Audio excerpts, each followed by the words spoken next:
नमस्कार, top 50 shares में आपका स्वागत है। मैं मनीष और अगले आधे घंटे में मैं आपको ऐसे 50 शेयर बताऊंगा जहां सबसे ज़्यादा हलचल देखने को मिली। ये वो 50 शेयर होंगे जिसमें कि अगले 3 घंटों में इन्हीं शेयर में सबसे ज़्यादा तेज़ी या गिरावट देखने को मिल सकती है।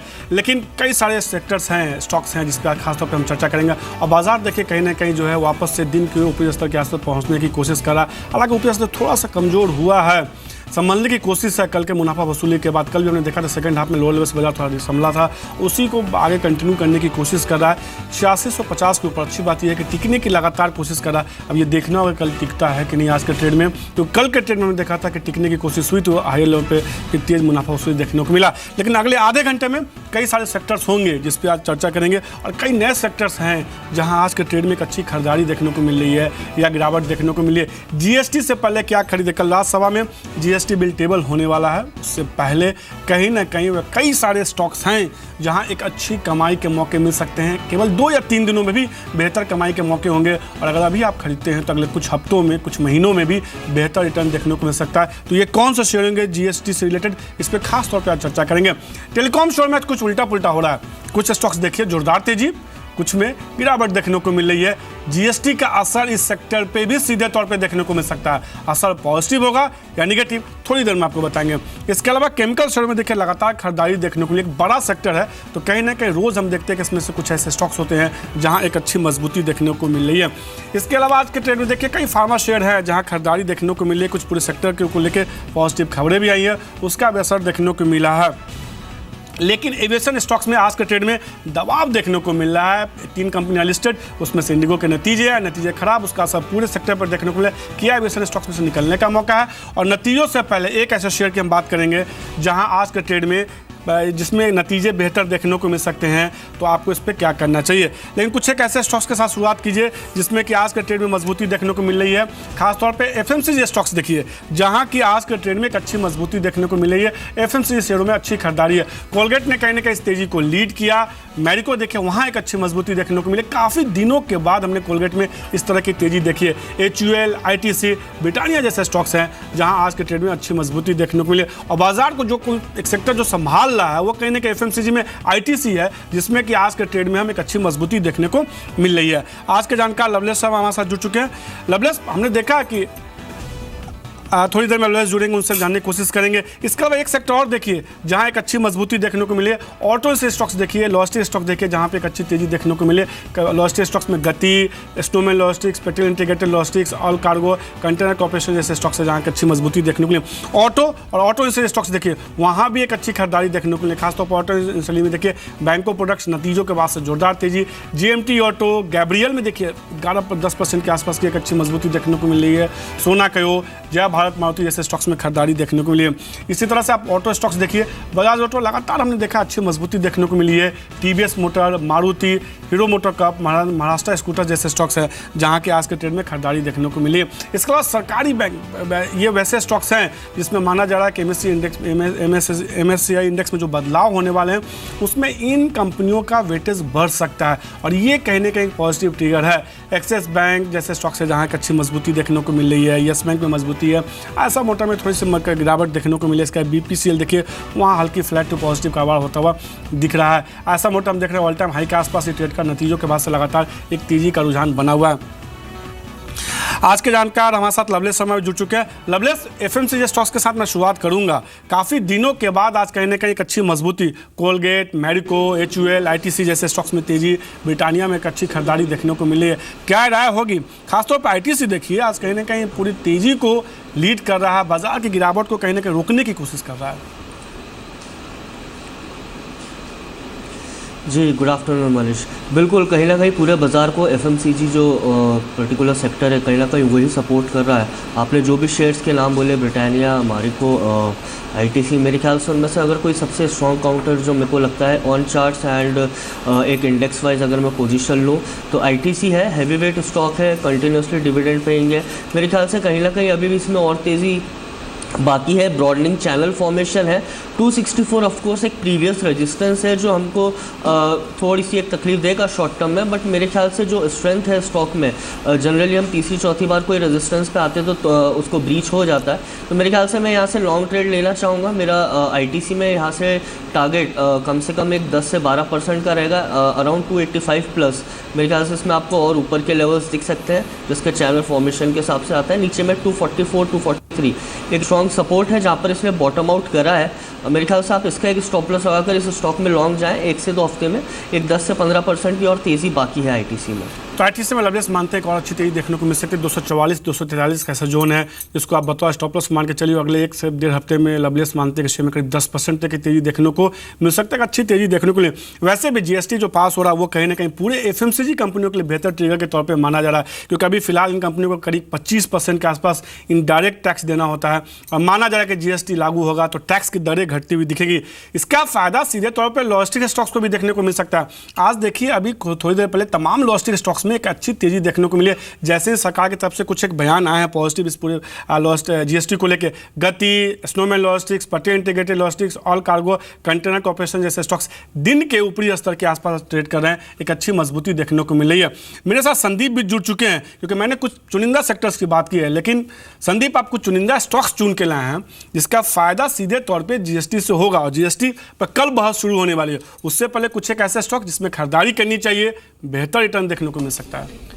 शुक्रिया मनीष, सबसे पहले लॉजिस्टिक की बात आपने करी और यही एक सबसे बड़ा सेक्टर है जिसको सीधे तौर पे इसका फायदा देखने को मिलेगा। टैक्स रेट में कमी होगी वो तो एक पॉजिटिव है, लेकिन इसके साथ साथ मांग में सुधार होगा जिसके चलते वॉल्यूम में बढ़त होगी। और वैसे भी भारत में अगर आप देखें दूसरे डेवलप्ड देशों के मुकाबले जो लॉजिस्टिक लागत है वो ज़्यादा है, 7 से 8% लागत है दूसरे देशों में, उसके मुकाबले 14% लागत है। और ये जीएसटी बिल अगर पास हो जाता है, अगर ये लागू होता है तो जाहिर सी बात है जो टैक्स स्ट्रक्चर है उसमें आसानी होगी, जिसकी वजह से लॉजिस्टिक एज अ स्पेस में अगर आप देखें सबसे बड़ा फायदा देखने को मिलेगा मांग के तौर पर, जो कि वॉल्यूम बढ़ सकते हैं। तो इसका सीधे तौर पर अगर फायदा देखें तो जो ट्रक बनाने वाली कंपनी जो कि लॉजिस्टिक कंपनी को सप्लाई करती हैं, अशोक लीलैंड जैसी, आयशर जैसी, इनको भी सीधे तौर पे इसका फायदा देखने को मिलेगा, क्योंकि इनकी जो ऑर्डर इनफ्लो है उसमें सुधार देखने को मिल सकता है। साथ ही साथ एक्साइज ड्यूटी काफ़ी हाई लगती है ट्रक्स के ऊपर। जीएसटी लागू होने के बाद ट्रक्स पे जो एक्साइज ड्यूटी है वो भी कमी होगी, तो वो भी कहीं ना कहीं डिमांड प्रोपेल करेगी, जिसका फायदा जितनी भी कमर्शियल व्हीकल कंपनीज है उनको सीधे तौर पर देखने को मिलेगा। एफएमसीजी में मैरिको एक ऐसी कंपनी है जिसको इसका फायदा देखने को मिलेगा। टैक्स दर में कमी होगी तो इनके मुनाफे में बढ़त होगी। साथ ही साथ जो इनडायरेक्ट टैक्स ये कंपनीज पे करती हैं वो काफ़ी हाई है, 25% के आसपास है, तो उसमें कमी देखने को मिलेगी, जिसकी वजह से इन कंपनियों की मांग में इजाफा देखने को मिलेगा। तो एफएमसीजी एज अ होल अगर आप पैक देखें तो उसको सीधे तौर पे इसका फायदा देखने को मिलेगा। साथ ही साथ कुछ ऐसी कंपनीज या ऐसे सेक्टर जिनमें अनऑर्गेनाइज सेक्टर का जो हिस्सा है वो काफ़ी ज़्यादा, इसमें आप सेरेमिक सेक्टर देखें, सेरा सैनिटरीवेयर एक ऐसा स्टॉक है जिसको जीएसटी लागू होने से कंपटीशन में कमी होगी, जिसकी वजह से इनकी मांग में बढ़त होगी। फिलहाल अगर आप देखें अनऑर्गेनाइज सेक्टर का करीब 52% के आसपास का मार्केट शेयर है, तो वो कहीं ना कहीं कम होगा, जिसकी वजह से इनकी मांग में इजाफा देखने को मिल सकता है। आखिर में प्लाईवुड सेक्टर से ग्रीन प्लाई इंडस्ट्रीज ये भी पॉजिटिव बेनिफिशियरी होगा इस पूरे स्टेप का। इनका जो मार्केट शेयर है उसमें सुधार देखने को मिलेगा। और इस सेक्टर में अगर आप देखें अनऑर्गेनाइज्ड जो मार्केट शेयर है वो काफ़ी ज़्यादा है, तो कंपटीशन में कमी होगी, जिसकी वजह से इनकी मांग में इजाफा होगा। तो प्लाईवुड सेक्टर में ग्रीन प्लाई इंडस्ट्रीज, इस पर भी आप जीएसटी इंप्लीमेंटेशन के हिसाब से नजर रख के चल सकते हैं। संदीप हमारे साथ बने रही, क्योंकि मैं आपसे एक ब्रोकरेज हाउस की रिपोर्ट भी जानने की कोशिश करूंगा इस पूरे सेक्टर को लेकर। जीएसटी पे आया है, लेकिन जिन स्टॉक्स की बात की लवलेस संदीप ने, स्नोमैन लॉजिस्टिक्स, अशोक लीलैंड, मैरिको, सेरा, ग्रीन प्लाई, इसमें से 1 या 2 शेयर जिस पे आपको बेट करना हो, कौन पसंद करेंगे आप? जी, जिस तरह से कंडीशंस बन रही है जीएसटी के जस्ट थोड़ी पहले, मेरे ख्याल से अशोक लीलैंड हमको काफ़ी अच्छे लेवल्स पे मिल रहा है। लास्ट ईयर भी हमने देखा था जस्ट अराउंड दिवाली ये एक 80 से रैली दी थी जो 115 के लेवल्स तक हुई थी सस्टेन। मेरे ख्याल से 85 से 90 का एक ऐसा जोन है अशोक लीलैंड का जहाँ से एक लॉन्ग टर्म बेट के लिए इसको ऐड कर सकते हैं पोर्टफोलियो में। तो जीएसटी को भी एक कंसिडर करूँ मैं, तो मेरे ख्याल से लॉन्ग टर्म सपोर्ट में हमको अशोक लीलैंड मिल रहा है। नीचे में 84-85 एक स्ट्रॉन्ग सपोर्ट है, उसका कोई अगर एसएल लेकर इसमें बाय करना चाहे तो कर सकते हैं। यहाँ से मेरा एक वापस इसका ऑल टाइम हाई जो अराउंड 110 प्लस 115 के लेवल्स पे आता है वो इन द लॉन्ग टर्म रहेगा, बट शॉर्ट टर्म में अराउंड मैं इसको फिर से मानता हूँ कि 3 डिजिट में कहीं ना कहीं ये 1 से 2 महीने में वापस हो जाएगा। तो अशोक लीलैंड एक ऐसा शेयर जो पसंद है लवलेस को, उनको लगता है कि जीएसटी का फायदा इन कंपनियों को भी होता हुआ दिख रहा है, जैसे कि संदीप ने बताया। उनको लगता है खरीदारी के चलिए 1-2 महीनों में शेयर में एक अच्छी मजबूती देखने को मिल सकती है, वापस 3 डिजिट में शेयर आता हुआ दिख सकता है। लेकिन संदीप, कुछ ब्रोकरेज हाउस खासतौर पर आज पहली बार हमने देखा कि सीएलएसए ने जीएसटी को लेकर एक रिपोर्ट पूरी निकाली है। क्या रिपोर्ट में बड़ी बातें कही गई हैं? देखिए मनीष, मोटा मोटा अगर आप देखें, गुड्स के लिए पॉजिटिव, सर्विसेज के लिए नेगेटिव, एसएससीएलएसए का मानना है कि जो बिल अगर इंप्लीमेंट होता है जिस जैसे बात की जा रही है तो इसका इस तरह से इम्पैक्ट इन दोनों स्पेसिस पे देखने को मिलेगा। जहाँ तक सेक्टर्स की बात है तो जैसे आप कह भी रहे थे, काफ़ी सारे ऐसे सेक्टर्स हैं जिनके ऊपर टैक्स रेट काफ़ी ज़्यादा है। अगर जीएसटी की दर 18-19% के आसपास आती है, जाहिर सी बात है उनकी जो टैक्स का भुगतान है उसमें कमी देखने को मिलेगी। तो उसमें सीधे तौर पर पहले तो जो ब्रांडेड अपैरल्स बनाने वाली कंपनी है उनकी जो टैक्स रेट है उसमें 2 से 3% के आसपास ही कमी देखने को मिलेगी। एफएमसीजी, जैसे मैंने पहले भी कहा, इंडायरेक्ट टैक्स रेट जो है वो काफ़ी हाई है इनके ऊपर, जिसकी वजह से इनकी मांग के ऊपर इम्पैक्ट मिलता है। तो जीएसटी लागू होगा तो इनका जो इंडायरेक्ट टैक्स पेमेंट है उसमें कमी आएगी, जिसकी वजह से मांग में एक सीधे तौर पे इजाफा देखने को मिल सकता है।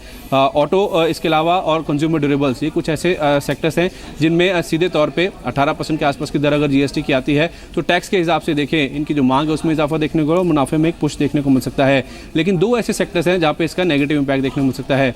पहला तो टेलीकॉम, जैसे मैंने कहा सर्विसेज के ऊपर नेगेटिव इम्पैक्ट आएगा।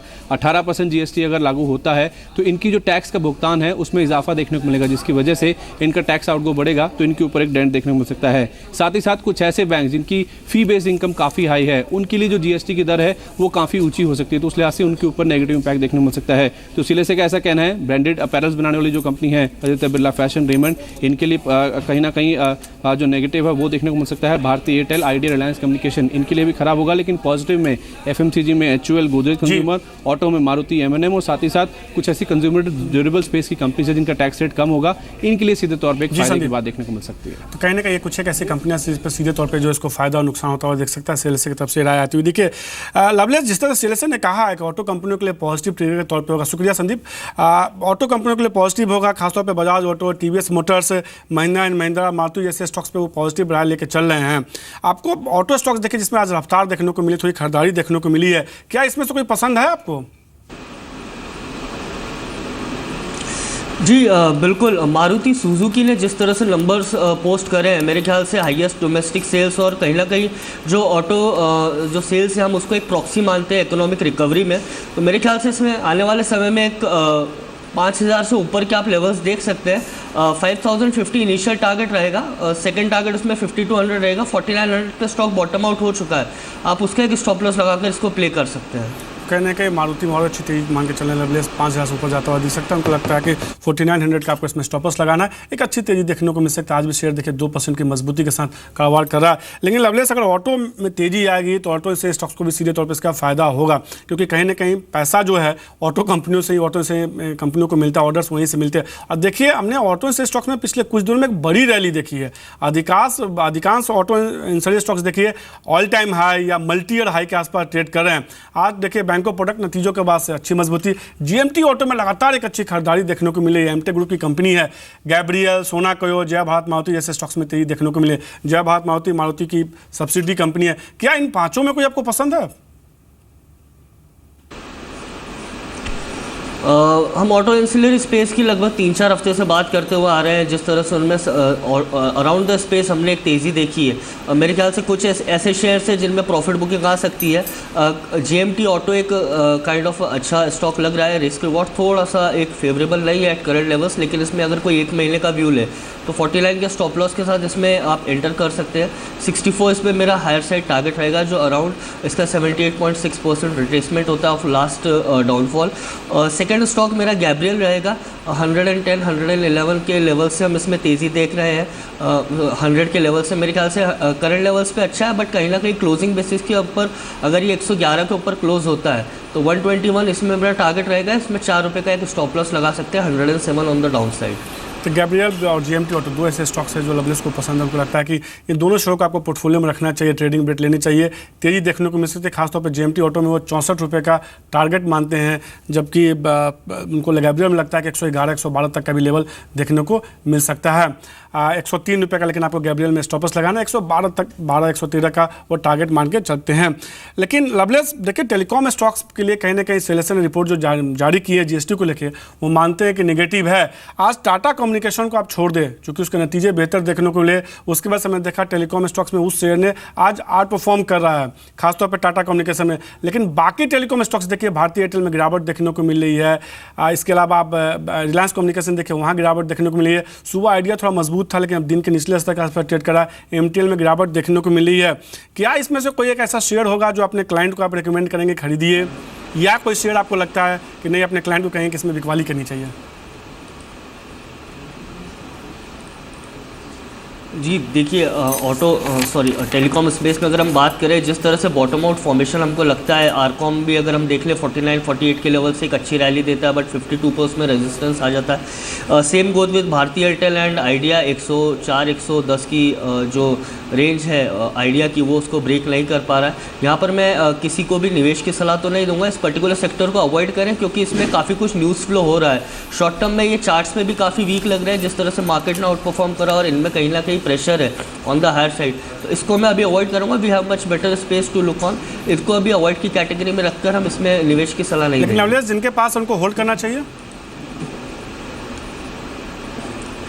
जी देखिए, जिनके पास है उनको थोड़ा सा अपना नज़रिया थोड़ा लंबी अवधि का बनाना पड़ेगा, क्योंकि मेरे ख्याल से शॉर्ट टर्म में इनमें चार्ट पे काफ़ी प्रेशर है। कहीं ना कहीं डिस्ट्रीब्यूशन फेज, जहाँ एक 4-5% की रैली आती है, डिस्ट्रीब्यूशन देखते हैं, तो अगर कोई बना हुआ है तो थोड़ा सा लंबी अवधि का नज़रिया रखें। मेरे ख्याल से डाउन द लाइन दिसंबर से नवंबर तक के, तब इसमें एक पर्टिकुलरली हमको एक रिकवरी दिखेगी, तब हम इनमें एक आपको बाय एंड डिप्स की स्ट्रैटेजी सजेस्ट कर सकते हैं, बट फिलहाल आप इसमें बने रहिए। तो लवलेस मानते हैं कि जो टेलीकॉम स्टॉक्स में अवॉइड कीजिए, नई खरीदारी करने से बच्चे। अगर आपके पास है तो होल्ड करके चलिए। अभी ये स्टॉक्स जो है, तमाम स्टॉक्स कहीं कहीं थोड़ा और अंडर परफॉर्म कर सकते हैं। बाजार भी कहने के अंडर परफॉर्म कर रहा है, ऊपरी स्तर से एक धीमापन देखने को मिल रहा है। वापस से दिन के निचले स्तर के आसपास पहुंचने की कोशिश कर रहा है। लग रहा है कि 8650 का लेवल वापस से तोड़ता हुआ और नीचे की तरफ आता हुआ दिखेगा।